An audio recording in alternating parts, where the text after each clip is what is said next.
¿Qué tal? Buenos días. ¿Debe ser la Corte Suprema de Justicia electa por voto popular? De eso y más hablamos en República.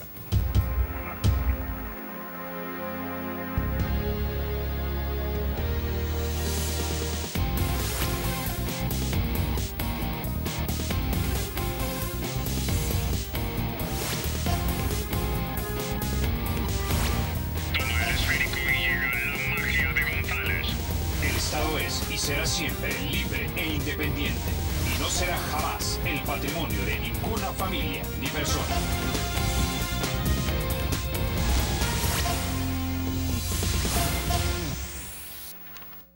Bueno, sin mayor preámbulo, vamos a introducir a nuestros invitados. Esta mañana nos acompaña Efraín Arévalo, él es abogado constitucionalista. También nos acompaña esta mañana el doctor Humberto Sáenz, presidente del Centro de Estudios Jurídicos de El Salvador. Y también nos acompaña el doctor René Hernández Valiente, ex magistrado de la Corte Suprema de Justicia. Caballeros, bienvenidos a República. Gracias, Carlos. Gracias. Quisiera comenzar entonces con usted, doctor Humberto Sáenz, hablando un poco acerca de estas presuntas irregularidades que se han presentado en la investigación en torno a los hechos que llevaron a la desaparición de una de las agentes de la Policía Nacional Civil en medio de una fiesta del Grupo de Reacción Policial, del GRP, la agente Carla Ayala. Bueno, Carlos, es lamentable que este tipo de circunstancias, de situaciones se estén presentando en la Policía Nacional Civil.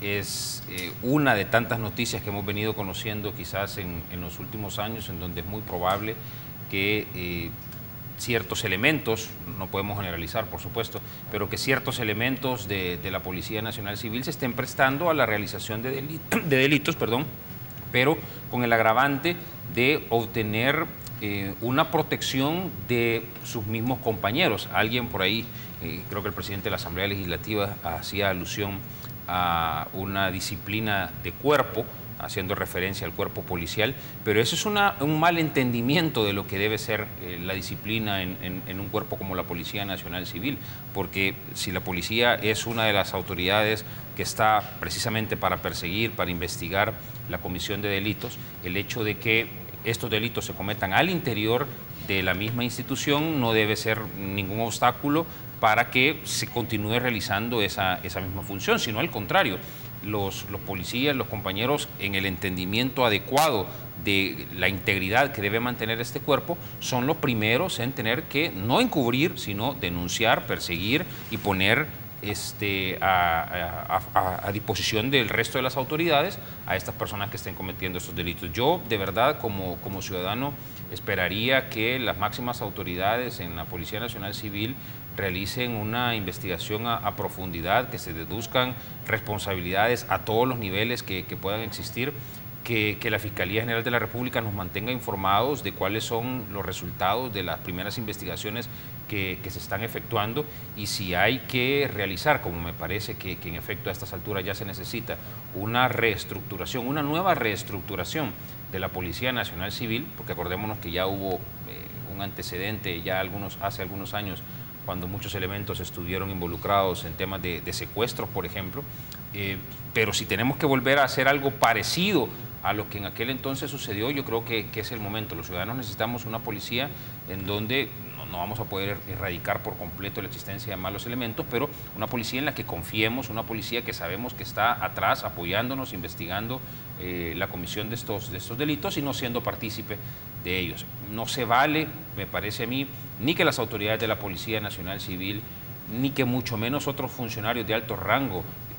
A mí me disgusta muchísimo la posición que asume el presidente de la Asamblea Legislativa con ese tema, principalmente por el rol que él juega o el que está llamado más bien a desempeñar, haciendo referencia a que existirá una protección o un acompañamiento de este órgano, pase lo que pase. Eso no puede ser así, no se le puede dar una carta en blanco, un cheque en blanco a la policía, ni a ningún elemento, ni a ningún funcionario. Y él, como presidente y en el ejercicio de su rol constitucional, pues debe también ponerse del lado de la ciudadanía y entender que si hay malos elementos en la policía, estos deben perseguirse y que los medios deben cumplir con su función de divulgar la existencia también de estos malos elementos. Ahora, doctor René Hernández Valientes, Los agentes que estaban, de lo que sabemos, los agentes que estaban en la sede del GRP ya se habían recibido la orden de capturar al agente Castillo, pero a pesar de eso, él se habría retirado del lugar en un vehículo policial, escapando sin que le hicieran o supuestamente le dijeran nada. Es decir, da la impresión que este espíritu de cuerpo que puede privar dentro de los oficiales de la policía ocasiona que tal vez le den un break a este oficial y básicamente lo dejen ir. Es un poco difícil ponderar la realidad de algo que ocurrió y que conocemos a través de los medios exclusivamente. Como abogados sabemos que todo proceso tiene una finalidad y es conocer la verdad material de lo que ha ocurrido fácticamente. Entonces no a través de comentarios. Entonces yo creo que el hecho en sí, en sus detalles de cómo ocurrieron las cosas, no tiene tanta importancia como lo que ahora se está dando alrededor de este hecho, en donde encontramos precisamente lo que muy bien vos, Humberto, y tú, que hay un código de honor. Pero ese código de honor lo leemos nosotros como una política de encubrimiento, exactamente, de encubrimiento. Y este encubrimiento ya ha sido la tónica y la mística de este gobierno, no solamente en la policía. En Casa Presidencial 2 veces hemos visto unos encubrimientos hasta ridículos, digamos así, cuando el secretario de Transparencia dice una realidad que no es. Cuando el secretario de Transparencia esconde a algún conductor de un vehículo que mata a un ciclista en La Libertad. Entonces, cuando vemos toda esa mística de encubrimiento, pareciera ser que la protección se extralimita a todo el mundo. Entonces, dentro de la policía, esto no es aceptable. Cuando una manzana podrida se la deja dentro del cesto, pudre las demás.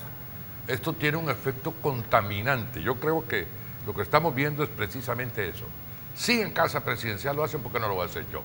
Y el policía se fuga y se va y se olvida de su juramento y se olvida de que hay una persona lesionada que aparentemente muere y otra que desaparece. Entonces, como nosotros lo vemos es que estamos en el borde del riesgo de caer en una descomposición institucional. Y si esto se da en la policía, Humberto tiene toda la razón del mundo en decir, aquí se necesita un borrón y cuenta nueva. Y recuperar la mística, porque la policía es la fuerza pública que nos garantiza la paz, que nos garantiza la convivencia. Entonces, si le perdemos la confianza, ¿quién nos va a garantizar? Chespirito. Entonces, yo creo que estamos cayendo en un problema que la civilidad lo vemos con muchísima desconfianza. Paralelamente, coincidentemente o no, yo no lo sé, pero el día siguiente que ocurre y sale la noticia de estos acontecimientos en el cuerpo élite de la Policía Nacional, salen la aspiración de los comisionados a ser comisionados generales. ¿Con qué finalidad? Ganar más dinero.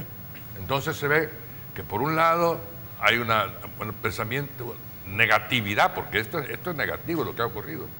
Aunque sea excepcional, pues no estamos hablando del cuerpo policial, sino de los efectos que un hecho produce en el cuerpo policial, que es lo que yo llamo la contaminación, tanto buena o mala, ¿no? Porque el sentido ejemplarizante del ERP es para toda la corporación policial. Y todos los policías de El Salvador están viendo qué es lo que sus pares elitistas están haciendo. Y pudieran seguir el ejemplo. Si este lo hace, ¿por qué no yo? Entonces yo pienso que se debe de reflexionar con mucha realidad. Yo observé con mucha atención al comisionado Cotto en televisión, cuando tú lo entrevistaste, y no me gustó su defensa, porque me parece que esto debe de ir un poquito más allá. Que un director de una institución que se supone que investigue el delito no conozca un documento, cuando tú le preguntaste, como es un dictamen médico, que es un dictamen técnico y que no lo conoce, y afirma y le da lugar a afirmaciones erróneas. Un disparo, una lesión. Y da lugar a que inclusive se especule para encubrir que alguna persona se ha suicidado, para encubrir a quien haga al verdadero hechor. Y es nada más que no es un homicidio, un asesinato, porque aunque la figura sea homicidio agravado, pero sigue siendo un asesinato, feminicidio como se llama hoy, agravado por el hecho de que sea una mujer agente de autoridad, que lo único que buscaba era compartir con sus compañeros un momento de alegría. Yo a la fiesta no me opongo, que se celebre para que pasen un rato alegre en un momento memorable como el 29 de diciembre, que está muy cercano al Año Nuevo, ¿no? Entonces yo creo que hay una cadena de errores que tenemos la ciudadanía que señalarlos para que se corrijan y no se vuelvan a cometer. Ok. Ahora, Efraín, la jefa fiscal dijo lo siguiente, entre otras cosas, ¿no? Y esto lo extrajimos de la cuenta oficial de la Fiscalía General de la República. A lo mejor no hemos tenido una investigación totalmente objetiva, dijo, por parte de la PNC, porque son sus policías los que están investigando y eso nos afecta grandemente en la investigación, de tal manera que hay muchas versiones contradictorias. Bueno, la Fiscalía General de la República se rige por el principio de objetividad. Por mandato constitucional a la Fiscalía le corresponde investigar este tipo de delitos y con independencia de si las versiones que presentan los agentes que a lo mejor estuvieron involucrados, pues la Fiscalía tiene la obligación de echar a andar una investigación con independencia de si las declaraciones de los policías son coherentes o no. La Fiscalía tendrá que tener sus protocolos, sus formas de indagar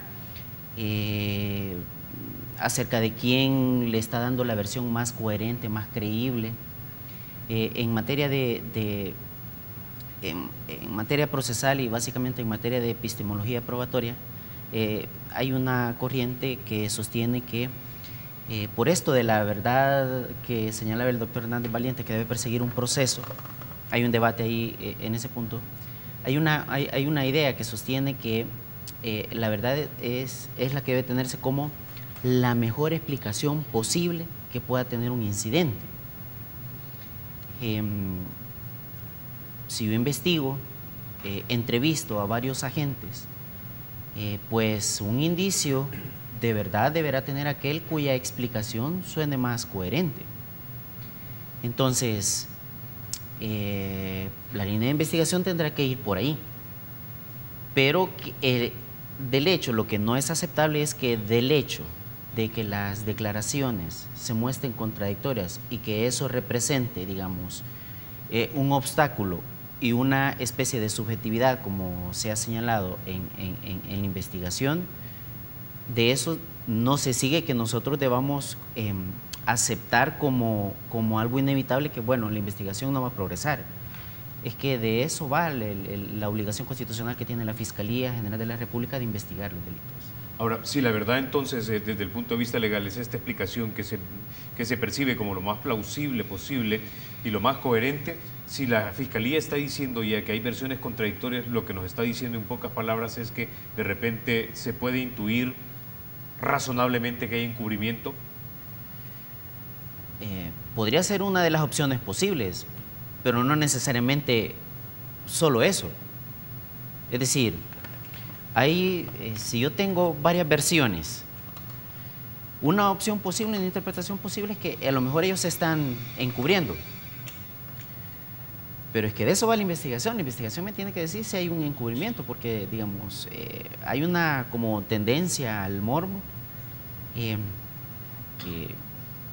En materia de interpretación de expresiones hay un principio básico, que es el de la caridad interpretativa. De acuerdo con este principio, tú tienes que interpretar una expresión, una afirmación, un relato, una historia, de una manera tal que volvamos verosímil o coherente la historia que nos están contando. O sea, de entrada, este es el ideal regulativo, no te estoy diciendo que así es, sino que así debería ser. El ideal regulativo lo que te dice es que, bueno, investiguemos y tras la investigación vamos a concluir si lo que están haciendo es un encubrimiento. Pero lo que a mí, digamos, la concepción que yo tengo del derecho, a mí me impide aceptar de entrada que primero hay un encubrimiento y después investigo, ¿no? El encubrimiento, puede haber encubrimiento, pero no necesariamente. No sé si la idea, el encubrimiento puede ser posible a raíz de las declaraciones que ellos den. Y a lo mejor puede que lo haya. Pero también puede haber otra explicación. Digamos, y esa otra opción tampoco habría que descartarla, porque justamente el principio de objetividad que debe regir a la Fiscalía General de la República es cuando yo investigo para determinar si aquí hay encubrimiento, pero también voy a investigar para determinar si aquí no hay encubrimiento. Es decir, no decidir a priori, aquí lo que están tratando es de engañarme y por lo tanto esa es la línea de investigación que sigo, sino que tener básicamente la mente abierta. Lo que me estás diciendo. Esa es la idea. Ahora, ¿cuál es tu valoración sobre este punto, doctor Humberto Sáenz? Porque si la fiscal nos está diciendo esto, básicamente nos está arrojando, digamos, una línea de pensamiento de parte de la Fiscalía, y es el hecho de que ya descubrieron que están encubriendo. Como dice Efraín, es muy probable, pero esto entraña un riesgo que me parece que también lo insinuaba el doctor Hernández Valiente, y es, a ver, si tengo dos instituciones donde, en este caso Fiscalía General de la República me está diciendo, yo no he encontrado colaboración en la Policía Nacional Civil, o he encontrado algunas actitudes extrañas, por calificarlas de alguna forma, que no me permiten concluir que la investigación se ha hecho adecuadamente, eso arroja una duda inmensa a la ciudadanía que, en efecto, podrá llegar a un punto en donde ya no se sienta protegida por el órgano que está llamado a protegerla, como bien explicaba el doctor Hernández Valiente, que es la Policía Nacional Civil. Y esto nos puede llevar a un escenario catastrófico en donde entonces la decisión sea, bueno, si no es esta institución la que va a velar por mis intereses, si no es esta institución la que va a protegerme, pues lo haré yo mismo. Y entonces caemos en la ley de la selva, en donde cada quien toma la justicia por su propia cuenta, cada quien se defiende por su propia cuenta, cada quien crea los ejércitos o mini ejércitos que quiera crear, y evidentemente eso no va en sintonía con la construcción del Estado Democrático de Derecho que pretendemos construir. Entonces, mensajes tan sencillos, parecen sencillos, como este que estamos recibiendo por parte de dos instituciones involucradas en la persecución del delito, en donde están en completa...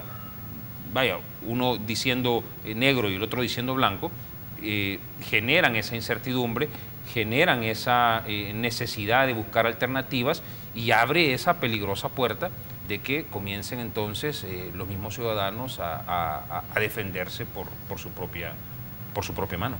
Ahora, doctor Hernández Valiente, lo que sí me parece a mí irregular fueron un par de cosas, es decir, bueno, y esto, de acuerdo al ciudadano de a pie, el que está en la calle, el que es razonablemente razonable, por decirlo así, ¿no?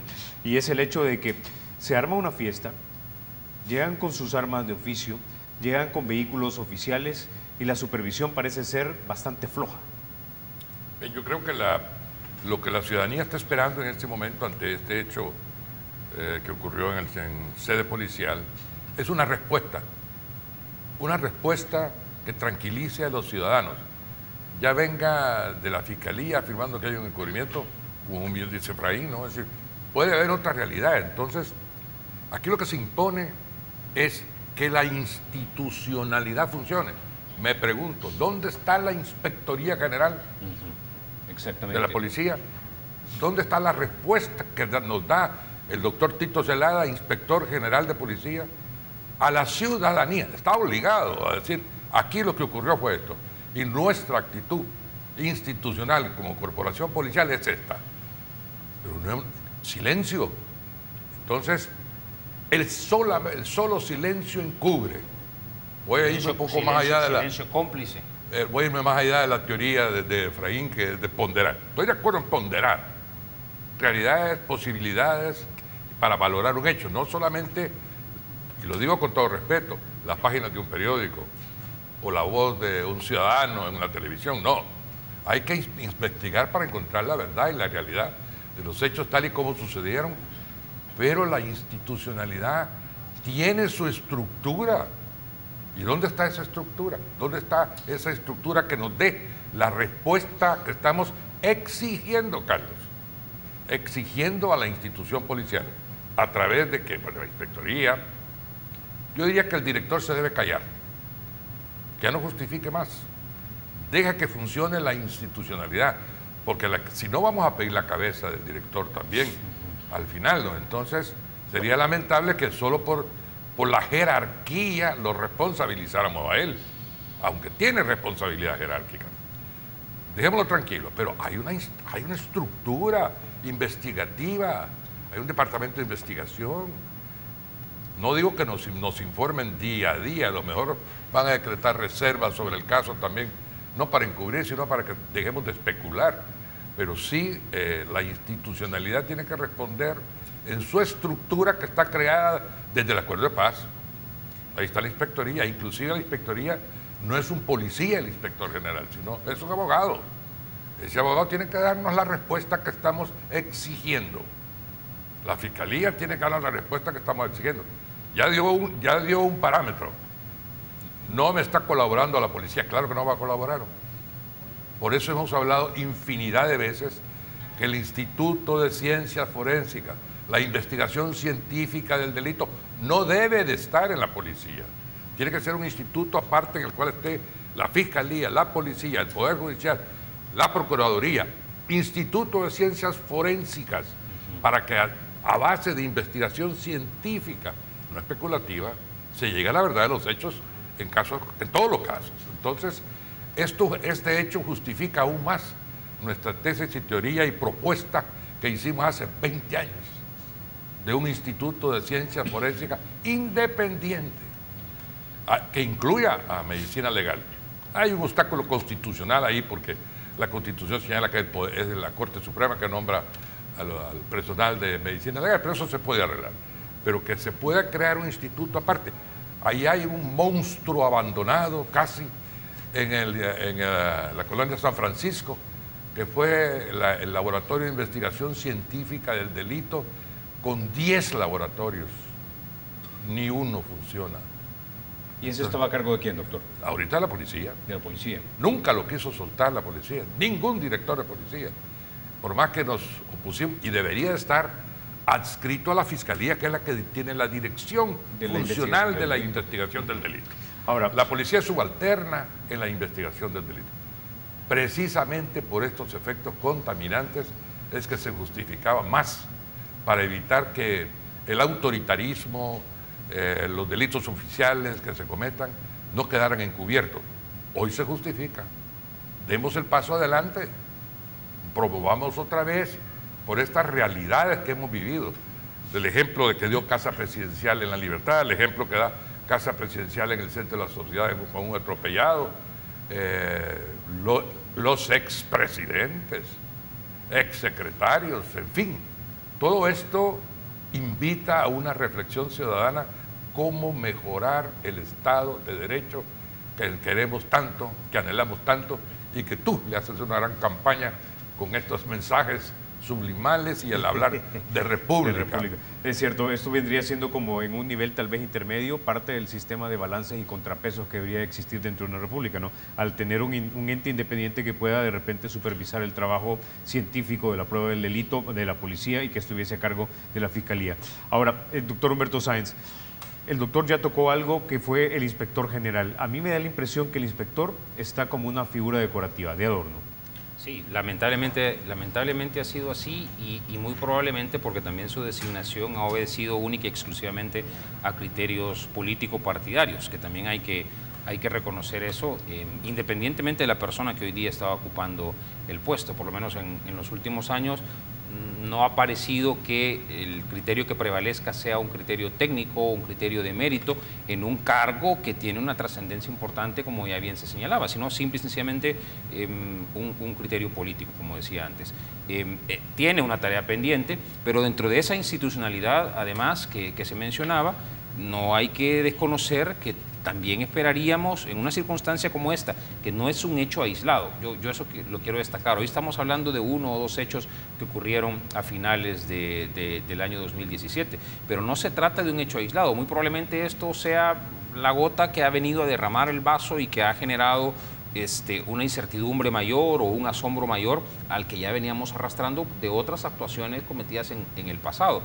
Y no hemos visto tampoco una actitud fuerte, seria, decidida, encaminada a reestructurar al órgano policial por parte del ministro, por parte del presidente de la República, que ya dentro de sus políticas públicas también debería tener esta como una prioritaria. Si estamos teniendo altos índices delincuenciales y el órgano que contribuye en esta investigación del delito, en la persecución del delito, que constituye esa fuerza pública que esperamos los ciudadanos, está contaminado, bueno, pues el presidente de la República también debería estar tomando ya y anunciando a través de su ministro los remedios necesarios para comenzar con esta reestructuración. Y de eso no hemos escuchado absolutamente nada. Estamos arrancando el año 2018 sin ningún mensaje en ese sentido, sin siquiera el menor atisbo de un interés en renovar a las personas que se encuentran al frente de estas instituciones, como si el trabajo se estuviera haciendo bien. Darle permanencia a un funcionario de esta jerarquía y de este cargo es premiar el trabajo que ha desarrollado antes, y el trabajo no se ha desarrollado bien, y ni siquiera, digo, hay el menor asomo de que se quiere hacer algo al respecto. Ok, con eso ya nos quedamos. Cuando regresemos vamos a hablar de un concepto interesante que ha estado rondando en algunas televisoras de Latinoamérica, especialmente la televisión rusa, y es el concepto de lawfare o guerra judicial, algo que ya nos habíamos estado comentando y preguntando en las redes sociales. De eso vamos a hablar en solo minutos. Antes de eso, déjeme contarle que el Banco Promérica de El Salvador cuenta con 44 puntos de atención en todo el territorio nacional. Tiene más de 100 cajeros, tiene 7 kioscos y 69 corresponsales financieros. Si usted quiere más información, llame al centro de contacto al 2513-5000 o síguelos en el Facebook como Banco Promérica El Salvador. Ya volvemos.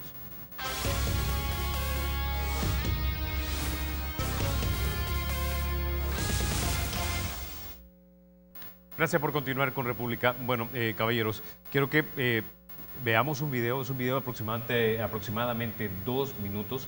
Es un extracto de un reporte que hizo la televisión rusa. Habla sobre un concepto originalmente anglosajón que es el lawfare, que es una derivación del warfare, que básicamente es hacer la guerra. En este caso es hacer la guerra judicial, digamos. El presidente Funes lo tuiteó a través de su cuenta oficial. Nos llamó la atención porque básicamente le daría, digamos, alguna especie de legitimidad a quienes argumentan que los poderes judiciales en Latinoamérica están siendo ocupados para perseguir a políticos opositores. Políticos opositores que su sede son de izquierda porque durante la década anterior buena parte de la ola que sacudió a Latinoamérica fueron gobiernos de izquierda que ya eran democráticamente electos. Escuchemos lo que dice la televisión rusa y después discutimos. Jueces vinculados a una determinada parcialidad política, testigos poco fiables, ausencia de pruebas, implicación partidista de los grandes medios de comunicación y condena decidida de antemano. Seguro que la historia les suena conocida, pero a lo mejor no sabían que tiene nombre. Se denomina lawfare, guerra jurídica en castellano, y parece que se ha puesto de moda en Latinoamérica. El término lawfare empezó a rodar con fuerza en las redes sociales esta semana por el mediático caso del vicepresidente ecuatoriano Jorge Glass, acusado de corrupción y condenado a 6 años de prisión, con un código penal anterior al vigente, sin pruebas materiales y basándose exclusivamente en la confesión de otro acusado, que fue absuelto de toda culpa precisamente gracias a su testimonio. Para muchos ecuatorianos, todo esto no ha sido más que un juicio político disfrazado, debido a la cercanía del vicepresidente Jorge Glass al exmandatario Rafael Correa, actualmente enfrentado al presidente Lenín Moreno. Pero el lawfare no solo está en boca de los ecuatorianos, también se ha sumado al debate político en otros lugares de Latinoamérica, como Argentina o Brasil. Reorganización del aparato judicial primero, acusaciones con mucho impacto y poco sustento después, y lo más importante, una prensa que tome partido activamente en la causa. Infames traidores a la patria. É Lula o chefão do maior esquema corrupto da história da humanidade. Termine o no en condena firme, esta guerra judicial casi siempre logra la aniquilación política del adversario. Los paralelismos entre la teoría del lawfare y la realidad político-judicial actual en varios países latinoamericanos son señalados por cada vez más gente, así como la paradoja de que quienes están enfrentando estos juicios son los mismos exmandatarios que eran acusados por los grandes medios de politizar la justicia cuando estaban en el poder, por los grandes medios y por quienes ahora ocupan sus cargos.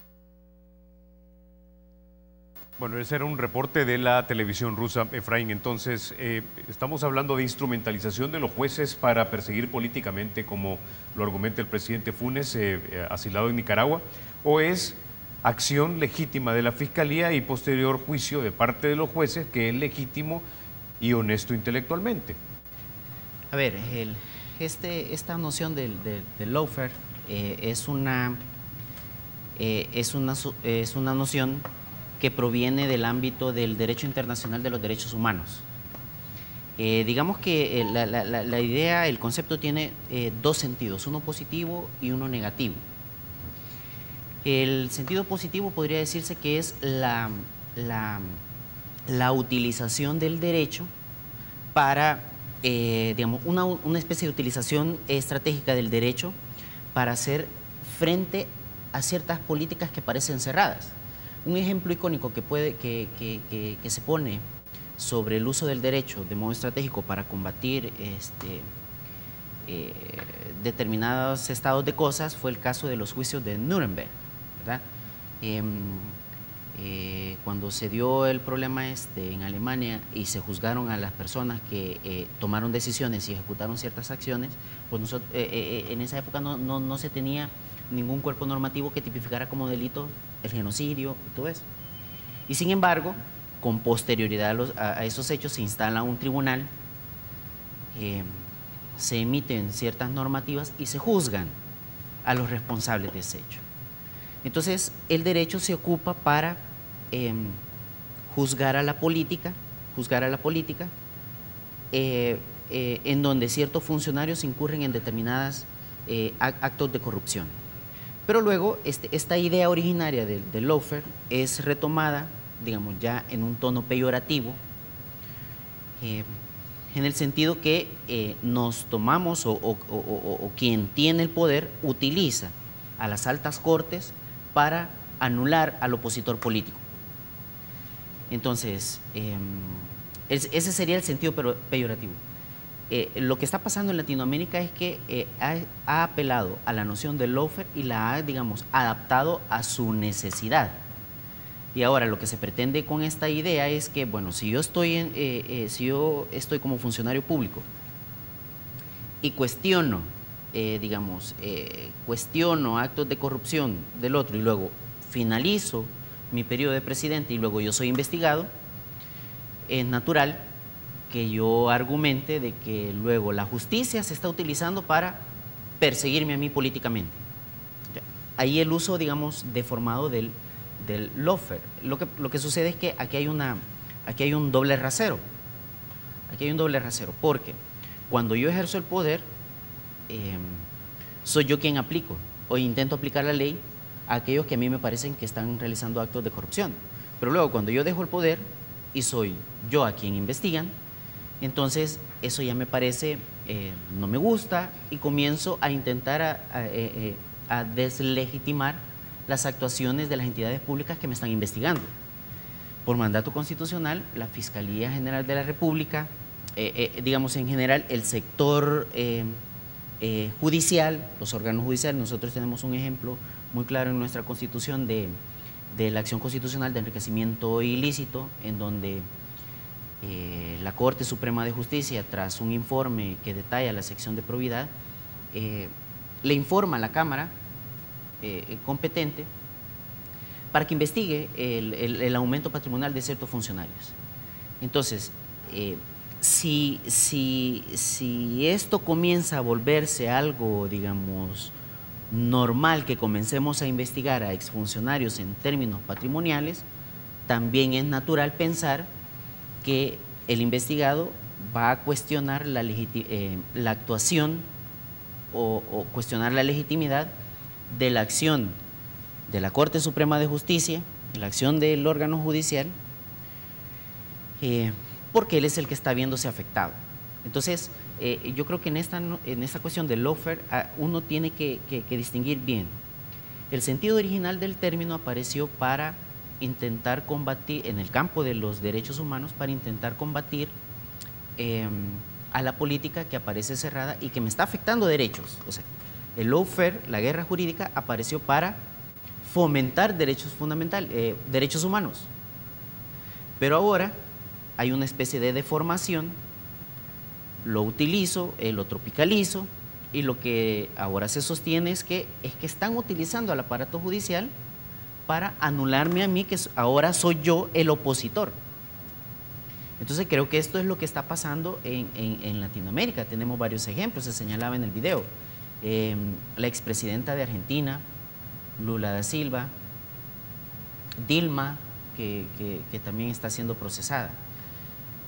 Y bueno, acá el expresidente Mauricio Funes, que parece también estar apelando a la noción, pero ojo con la utilización deformada, que es, ojo, no es el sentido original que se le dio al término, sino una especie de adaptación, como suele pasar con los conceptos en el derecho.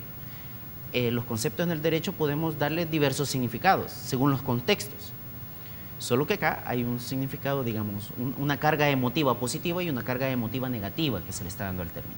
Ahora, doctor, digamos que en el caso del lawfare, como originalmente había sido concebido, la guerra judicial, yo entiendo que hay una intención deliberada de hacer cumplir la ley y fomentar derechos.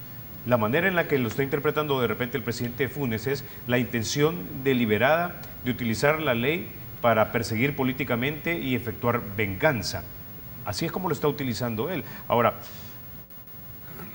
eso de repente puede caer dependiendo de quién lo esté consumiendo de manera subjetiva. Alguien puede decir, no, el presidente Funes, por ejemplo, tiene que ser investigado. Otros pueden decir, no, lo que pasa es que le puso el cascabel al gato y por eso es que lo están investigando. El punto es si nosotros tenemos los candados institucionales en nuestro país como para asegurarle a las personas que de repente si alguien está siendo investigado es porque hay indicios sólidos y técnicos de que efectivamente merece ser investigado y no que lo estamos investigando simple y sencillamente porque es mi opositor político. Sí, yo creo que aquí hay una tesis fundamental, que diría yo, para poder entender esta deformación a base de adjetivos, porque el lawfare es un adjetivo y los adjetivos condenan, pero no pertenecen a una realidad. Veámoslo. Esto entra en la filosofía del perdedor en un juicio. ¿Qué es lo que el perdedor en un juicio, en este caso Funes, que perdió porque lo condenaron por enriquecimiento ilícito a él y a doña Wanda, todavía no se sabe porque todavía hay un recurso pendiente, y a su hijo Diego? ¿Qué caso Funes? Porque es el que está levantando esta polvareda, esta pequeña polvareda, diría yo. Nosotros conocemos por tradición, hay una historia sobre ello, que los perdedores en un juicio señalan al juez como que el juez es corrupto, lo compró la contraparte y por eso perdí. Igual, solo que aquí se trata de figuras políticas como la Kirchner, como doña Vilma, como Lula, todos los, como Funes. Saca no ha dicho nada, pero todo esto por la notoriedad de estas personas es que se está tratando de decir, a mí me condenaron mal, porque yo no merecía ser condenado, y me condenaron porque el Poder Judicial la trae contra mí. Nosotros hacemos esfuerzos, yo diría que los tres de que estamos en este panel, que ya casi que diarios, por la independencia judicial. Quizá Efraín Mac, que está colaborando con la sala, ¿no? Y nosotros desde la barrera, pero también hacemos nuestra lucha. Por eso se justifica la independencia del juez. El perfil del juez habla de independiente, que no pertenezca a un partido político, que no pertenezca a otro, para borrar esta aberración que se está tratando ahora, que es una lucha, cuando empieza una lucha, es una lucha a favor de la impunidad. El Salvador hace esfuerzos cotidianos, diría yo, y el cuerpo judicial se suma a ello.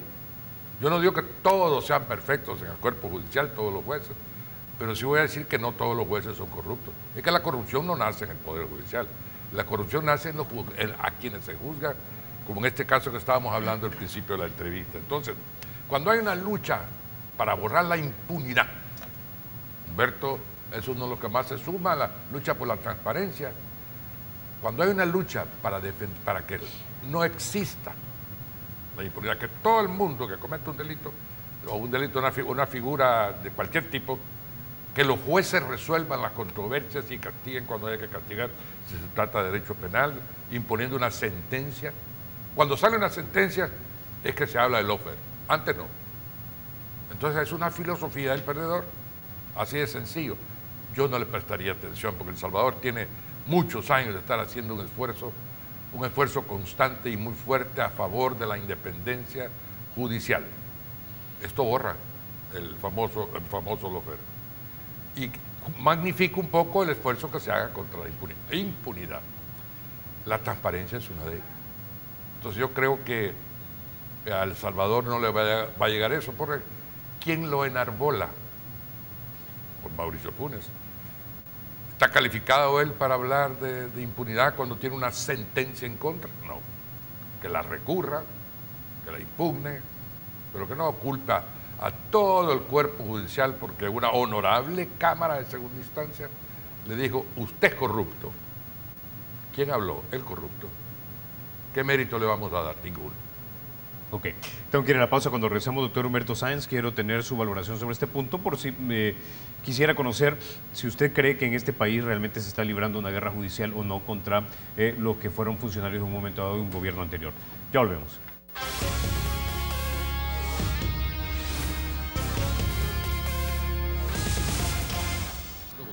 Gracias por continuar con República. Bueno, doctor Humberto Sáenz, retomando el concepto del lawfare aquí en El Salvador. Si alguien podría de repente argumentar en este país que hay entonces lawfare, podría ser de repente la derecha, ¿no? Enjuiciaron al presidente Flores, enjuiciaron al presidente Saca y a varios de su gabinete. Encima de eso estuvo condenado y preso el expresidente de ANDA, Carlos Perla, y también se sigue un juicio actualmente al exministro de Obras Públicas, el señor Jorge Nieto también. Entonces, y por el otro lado tenemos al presidente Funes. Es decir, no sé si los que argumentan en este país que existe una guerra judicial en contra de la oposición realmente tengan un caso bien sustentado. Pero miremos al vecino país. El presidente Juan Orlando Hernández nombra una nueva Corte Suprema de Justicia moviendo los hilos políticos, una corte que declara inconstitucional un artículo de la Constitución que básicamente le permite que él pueda volver a correr como presidente, y a esta altura todavía no tenemos presidente en Honduras. Sí, clara muestra de lo que, por cierto, puede provocar en cualquier país la falta de independencia judicial. No, yo contestando claramente tu pregunta también, Carlos, me parece que no hay absolutamente ningún fundamento para sostener, por lo menos hoy día, que en nuestro país existe esta guerra judicial o este afán por el órgano judicial de perseguir a funcionarios o exfuncionarios de cualquiera de los partidos políticos o del partido de gobierno actual, o en el caso del presidente Funes, mucho menos. Y digo esto porque, ¿qué es lo que hemos visto en realidad acá? Lo que hemos visto, Carlos, me parece a mí, es simple y sencillamente la adopción legítima del rol legal y constitucional que algunas instituciones no habían venido desarrollando. Hablemos del presidente Funes. ¿Qué es lo que ha pasado hasta el momento? Porque hay un proceso en investigación que no ha culminado todavía en ninguna acción de carácter judicial y que, bueno, la Fiscalía ha anunciado ya varias veces que está investigando, no sabemos si eso va a derivar o no en un proceso judicial. Pero sí tenemos ya un caso concreto, que es por lo que el presidente Mauricio Funes ha argumentado la existencia de esta guerra o de esta persecución política. Y es el caso que se inicia como resultado de la reactivación de una sección de la Corte Suprema de Justicia, en este caso la sección de probidad, que nuevamente empieza a ejercer su rol. Y ejerce el rol basado, fundamentado en una ley que no es una ley que se ha venido a crear para perseguir a funcionarios actuales, ni mucho menos, sino una ley que tiene más de 50 años de existencia y que se ha venido dejando ahí sin aplicar adecuadamente. Bueno, hoy se está aplicando esa ley. Y como resultado de la aplicación de esa ley aparece la sección de probidad diciendo encuentro aquí ciertas irregularidades. La someto a conocimiento de la Corte Suprema de Justicia en pleno, de los 15 magistrados. Y no recuerdo ahora qué quórum se tuvo de votación en la Corte Suprema de Justicia, pero el asunto es que la mayoría de magistrados dicen estamos de acuerdo, aquí hay una actividad que no se ha logrado justificar, hay una presunción constitucional de enriquecimiento injustificado y por lo tanto esto hay que judicializarlo para darle la oportunidad, en este caso al presidente Funes, que destruya esa presunción. Para eso es el proceso que se inicia como resultado de las investigaciones de la sección de probidad. Se efectúa todo el proceso en una cámara de segunda instancia y las dos magistradas de la cámara que conoció ese caso dicen: no se logró desvirtuar la presunción, porque hay que señalar esto, la presunción de enriquecimiento sin causa, y por lo tanto se condena al presidente Funes y a su hijo a la devolución de cantidades de dinero. Bien, y ahí es donde surge el argumento de que existe una persecución, diciendo simple y sencillamente que no se logró demostrar que los fondos del presidente Funes eran fondos de procedencia ilícita, sin reparar en que en realidad era él quien tenía que destruir esta presunción que te comento. Pero el argumento cambia dramáticamente, Carlos, cuando vemos el resultado de un proceso paralelo, siempre iniciado en la sección de probidad, que deriva justo el día de ayer en una condena de otros magistrados de otra Cámara de lo Civil que condenan a un funcionario del gobierno del expresidente Saca, un funcionario muy cercano del gobierno del expresidente Saca, a devolver cantidades millonarias, creo que 17, 18 millones de dólares, de dólares, porque hay también una presunción de enriquecimiento que no se ha justificado. Y uno ve la cuenta de Twitter del expresidente Funes y encuentra ahí un cambio radical de criterio. Ahora sí se justifica, ahora sí aplaude la decisión. Este caso es diferente al caso de él. En el caso de él hay una persecución, pero en el caso del exfuncionario, del expresidente Saca, esa persecución no existe. Yo creo que ahí mismo queda en evidencia que no estamos en presencia más que del funcionamiento adecuado de las instituciones, que ojalá siga así, que ojalá la sección de probidad siga haciendo lo que tiene que estar haciendo, que ojalá la Fiscalía siga promoviendo con valentía los casos que debe promover, luchando frontalmente contra la corrupción, y veremos cuáles son los resultados que se obtienen en todos esos procesos que aún faltan. Pero coincido con lo que tú señalabas al inicio de tu pregunta, y es, no estamos viendo una persecución. Estoy hablando concretamente de El Salvador, no estamos viendo una persecución contra funcionarios o exfuncionarios de izquierda, no estamos viendo una persecución contra funcionarios o exfuncionarios de derecha, estamos viendo simple y sencillamente el funcionamiento de instituciones que nos debían eso, que tenían que comenzar a funcionar y que hoy están funcionando. Ok, cambiemos ahora de tema y hablemos de algo que me llamó sumamente la atención. Ayer estuvimos en 8 Punto conversando con dos diputados del FMLN, con doña Norma Guevara y Santiago Flores, y ellos nos explicaron acerca de su propuesta de reformar la Constitución para que los magistrados de la Corte Suprema de Justicia sean electos por voto popular. Ahora, dijo que de repente ahí habían detalles de carpintería, ok, pero hablemos de la sola noción de que un juez supremo sea electo por voluntad popular.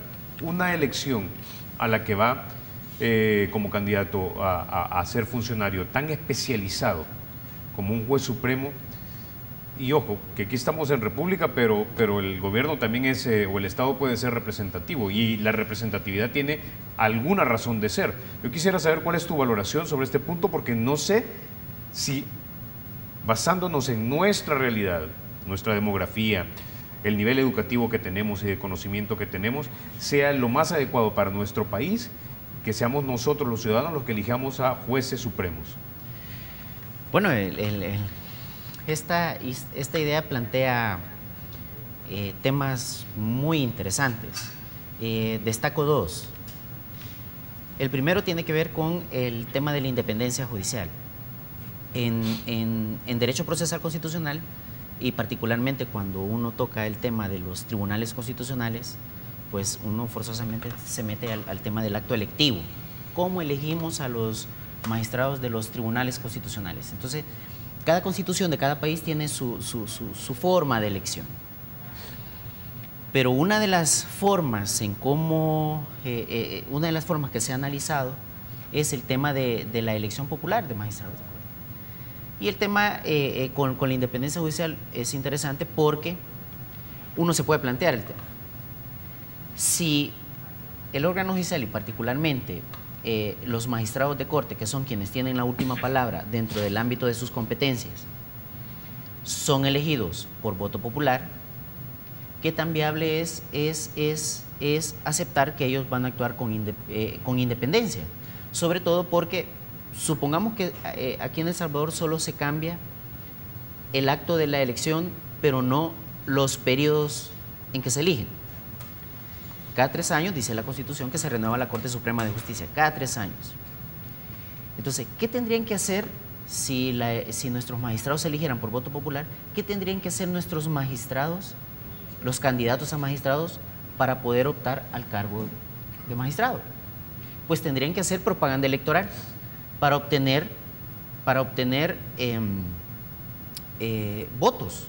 Entonces, aquí tenemos un problema, porque como la Constitución, el artículo 176 dice que para ser magistrado de corte hay que tener moralidad y competencia notoria, la noción de competencia notoria, que la jurisprudencia constitucional ha definido como estar por encima de la media, es decir, competencia notoria es ser el mejor de los que participan, habría un problema acá, porque si la elección fuera popular, no necesariamente va a llegar aquel que esté en mejores condiciones para desempeñar el cargo.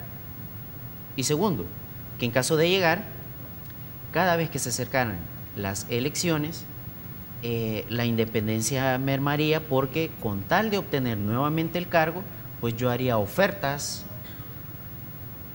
El candidato a magistrado se volvería, sería casi como materialmente como un candidato a diputado, que en lugar de hacer, digamos, propaganda, digamos, ofertas técnicas acerca de cómo esta persona tendría que desempeñar su cargo en caso de llegar, tendría que hacer propaganda política, sería un político más. O sea, un político más en el sentido de político electoral más.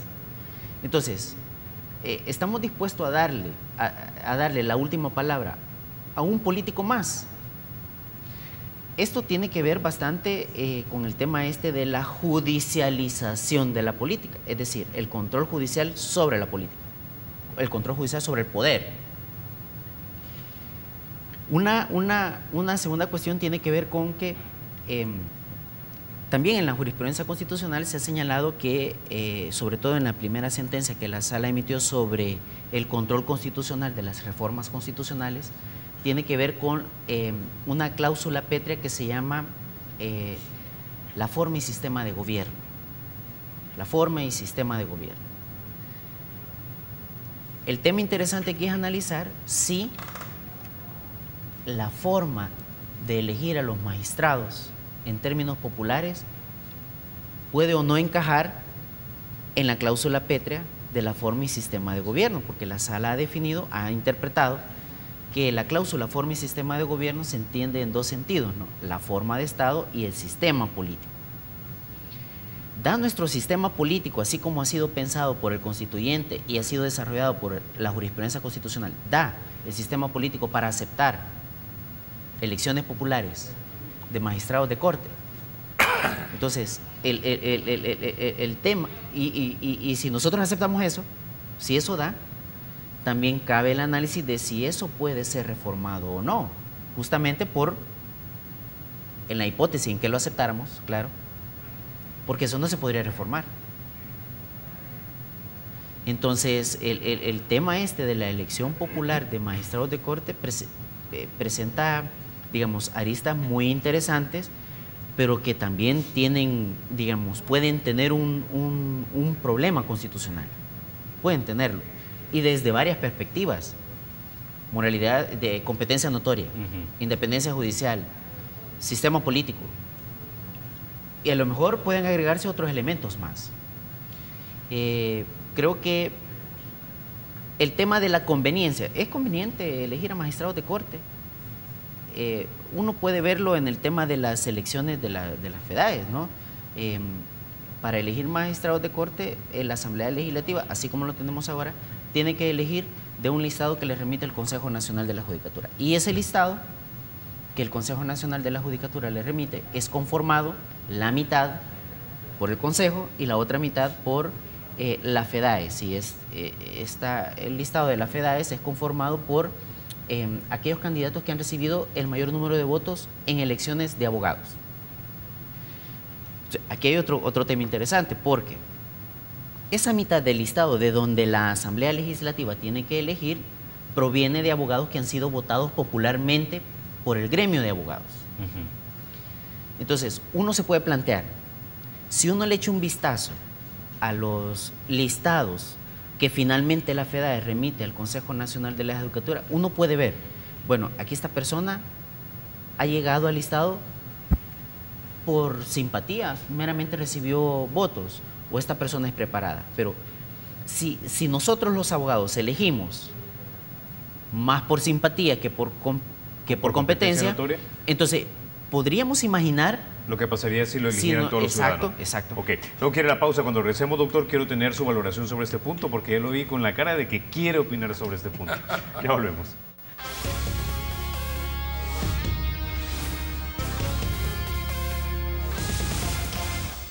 Gracias por continuar con República. Doctor René Hernández Valiente, entonces, ¿elegimos a los magistrados por voto popular? Bien, esto nace de una expresión de doña Norma Guevara, diputada de la República, que me parece que termina su periodo partidario para continuar siendo diputada, pero que a raíz de su expresión nos da el derecho de poder comentar, rebatir o crear reflexiones a través de sus reflexiones. Mis respetos para la diputada, pero su expresión me parece que proviene de una persona que no sabe lo que está diciendo, porque constitucionalmente, como Efraín lo acaba de señalar, tenemos una forma de gobierno que no cabría la elección popular de magistrados de la Corte Suprema. Y yo diría, bueno, ¿y por qué piensa la Corte Suprema? Porque la Corte Suprema, y concretamente la Sala de lo Constitucional, es la que le ha hecho cosquillas a su gobierno del presidente Funes y del profesor Sánchez Serén. Y como es una institución que incomoda porque lo que hace es controlar, quieren borrarla a través del voto popular. Y esto no es reciente, esto nace históricamente, y por eso creo que no va a tener una presencia efímera, porque si es populista es política. Entonces hablemos de la guerra entre política y derecho. En los momentos electorales, los políticos optan por poner la política arriba y el derecho abajo. Y siempre somos un Estado constitucional y nos sometemos a la Constitución y debemos de hacer de esa norma nuestra norma, ¿no? E incluirnos en la Constitución. No verla como un escaparate que me molesta porque tiene una elección de magistrados que no me gusta. Y como no me gusta, borrémosla. ¿Cuál es la forma de borrarla? Metámosla a la política. Es momento electoral. Ella está usando una voz electoral. Ella está usando una voz política, pisoteando el derecho constitucional, como lo hace con una expresión equivocada. No puede haber un voto popular para los magistrados, porque desde ese momento son más políticos que jueces. En ese momento son casi como que diputados, igual. Entonces, ¿para qué les vamos a exigir capacidad notoria, moralidad notoria? ¿Para qué? Tampoco se le exigimos a los diputados, no se la exigamos a ellos. ¿Quién va a ganar? El más simpático, el que mejor hable, el que más ofrezca. Y al final, la independencia judicial se muere. Entonces, con estas consideraciones me voy a quedar porque me parece que no debemos de prestar atención a la expresión de doña Norma. Ok, doctor Humberto Sáenz. Sí, yo coincido con que la independencia judicial se muere y por la limitación de tiempo no me voy a poder explayar en eso. Tal vez en otra oportunidad podemos hacerlo, pero yo quiero cerrar en este minuto diciendo que yo encuentro que hay una alternativa distinta, porque todos, se supone, incluso el partido de gobierno, que es el que está haciendo esta propuesta, lo que busca es tener un órgano judicial independiente, un órgano judicial eficiente. Pero busquemos una solución que es mucho más sencilla. ¿Quiénes eligen al órgano judicial en la estructura actual que yo creo que debe mantenerse? Termina siendo la Asamblea Legislativa. ¿Por qué se puede elegir bien o mal? Porque se cumpla o no se cumpla con los requisitos que a su vez se le exigen a esas personas que van a ser electores de la Corte Suprema de Justicia. ¿Qué quiero decir con esto para tratar de sintetizarlo? La Constitución exige que los diputados sean de honradez e instrucción notoria. Preguntémonos, hoy día, de los 84 diputados que tenemos en la Asamblea Legislativa, ¿quiénes son notoriamente honrados? ¿O quiénes son notoriamente instruidos? Muy pocos. Si nos empezamos a preocupar por darle contenido a esa exigencia, que no es un invento, que está ahí en la Constitución, que dice que los diputados deben ser así, deben ser notoriamente honrados y notoriamente instruidos, entonces vamos a tener otro tipo de elecciones de funcionarios. Y esto se puede hacer. Se puede hacer por los partidos políticos en sus elecciones internas, se puede hacer por el Tribunal Supremo Electoral, que cuando revisa las inscripciones de candidatos está obligado a revisar que cumplan con los requisitos constitucionales. Y los requisitos constitucionales son notoria honradez e instrucción. Y lo podemos hacer nosotros los ciudadanos cuando nos demos cuenta que el Tribunal Supremo Electoral, al publicar sus listas, si hay personas que no cumplen con esos requisitos, hoy tenemos la posibilidad de recurrir y pedir la anulación de esas inscripciones de personas que no son notoriamente honrados o notoriamente instruidos. Si logramos tener como mínimo la mitad, porque tampoco se construyen las cosas de la noche a la mañana, de diputados que cumplan con esas condiciones, con esas exigencias constitucionales, yo te aseguro que solucionamos el problema de elección de todos los funcionarios. Ok, se me acaba el tiempo. Efraín, tienes un minuto. Bueno, siempre reiterar que si la idea es otorgar legitimidad democrática al acto electivo de magistrados, pues ya la tienen con el hecho de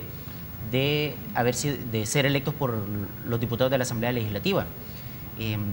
Digamos que los magistrados de corte tienen una especie de legitimación por partida doble.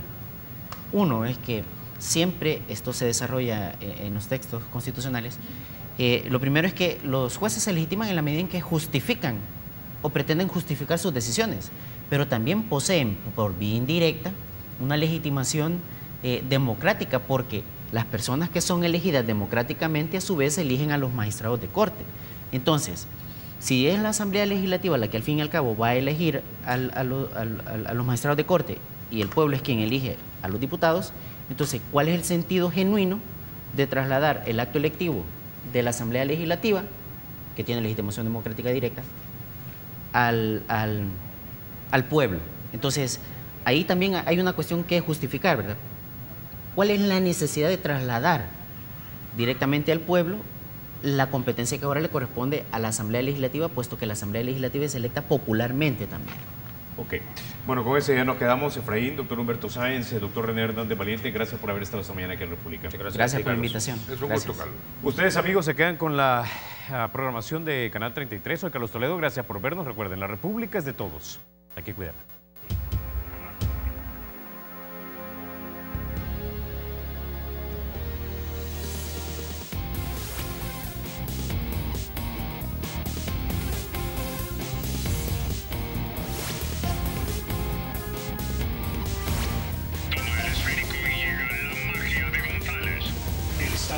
Será siempre libre e independiente y no será jamás el patrimonio de ninguna familia ni persona.